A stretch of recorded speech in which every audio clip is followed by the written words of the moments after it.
नमस्कार दोस्तों, आप सभी को 15 अगस्त की हार्दिक शुभकामनाएं।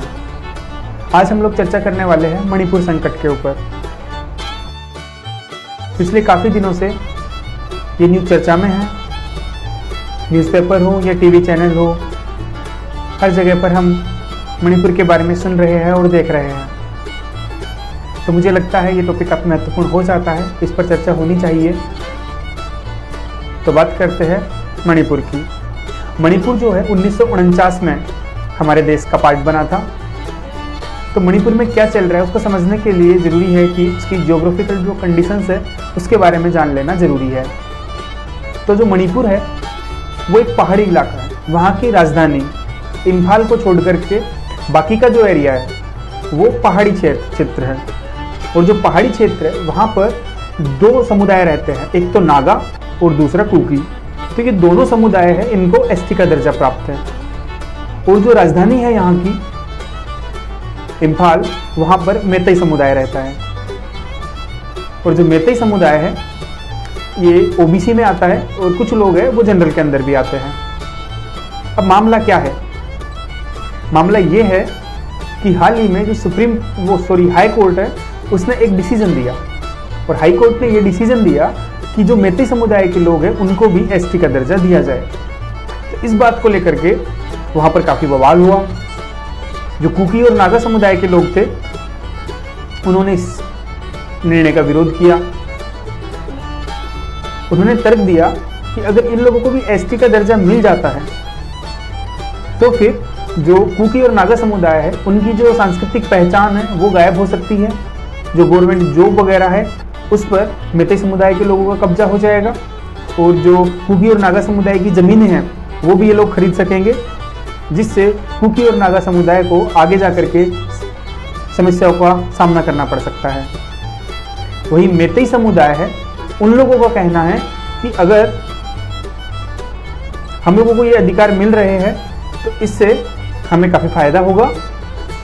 और वो लोग कह रहे हैं कि जो कुकी और नागा समुदाय है इन लोगों के जो संपर्क है वो गोल्डन ट्रायंगल से है और ये लोग मादक पदार्थों और ड्रग्स वगैरह की तस्करी कर रहे हैं। तो इस बात को लेकर के कुकी, नागा और मैतेई समुदाय के बीच में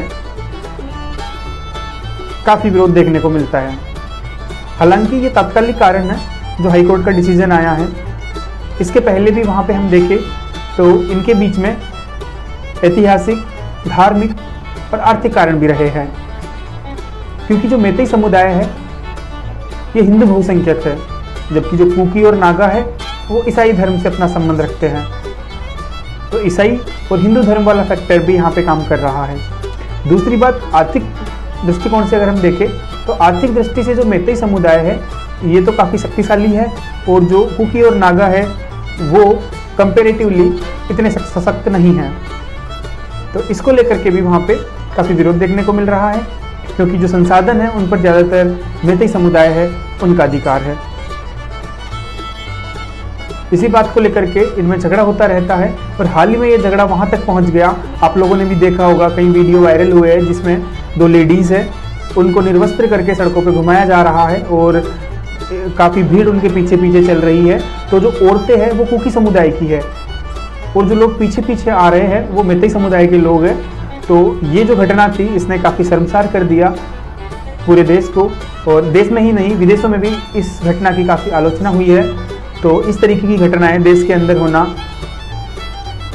शर्म की बात है और बड़ी विडंबना के साथ कहना पड़ रहा है कि आज़ादी के इतने दिन बाद भी आज भी हमारे यहाँ पे नारियों को वो सम्मान नहीं मिला है जिसकी वो हकदार है। हमारे यहाँ पर संस्कृत में एक बड़ा ही प्रचलित श्लोक है कि यत्र नार्यस्तु पूज्यन्ते रमन्ते तत्र देवता, कि जहाँ नारियों की पूजा होती है वहाँ देवता निवास करते हैं। लेकिन आज़ादी के इतने साल बाद भी नारियों के साथ इस तरीके का व्यवहार चिंता का विषय है। आज का टॉपिक हमारा समाप्त होता है और कुछ और बातें हैं जो मैं आपको बताना चाहता हूँ कि जैसे RS प्रीलिम्स है वो 1 अक्टूबर को होना है, तो उसको ध्यान में रखते हुए मैंने आपकी इकोनॉमिक सर्वे की क्लास भी स्टार्ट कर दी है। और इकोनॉमिक सर्वे की जो क्लास है वो एक तरीके से क्विक रिवीजन है आपका, उसमें समझाने के लिए ज़्यादा कुछ है नहीं, क्योंकि मुझे लगता है कि अगर मैं उसे समझाने बैठूंगा तो बहुत ज़्यादा टाइम यहाँ पे लग जाएगा और हमारे पास टाइम है नहीं, क्योंकि 1 अक्टूबर को एग्ज़ाम है और बहुत सारे सब्जेक्ट्स पढ़ने हैं।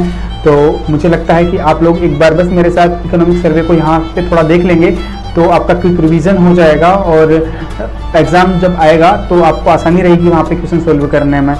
तो आप हमारे साथ बने रहिए और क्लासेस देखते रहिए। मेरी कोशिश रहेगी कि मैं जितना ज़्यादा सिलेबस आपको कवर करवा सकता हूँ उतना करवाने की कोशिश करूँगा। धन्यवाद।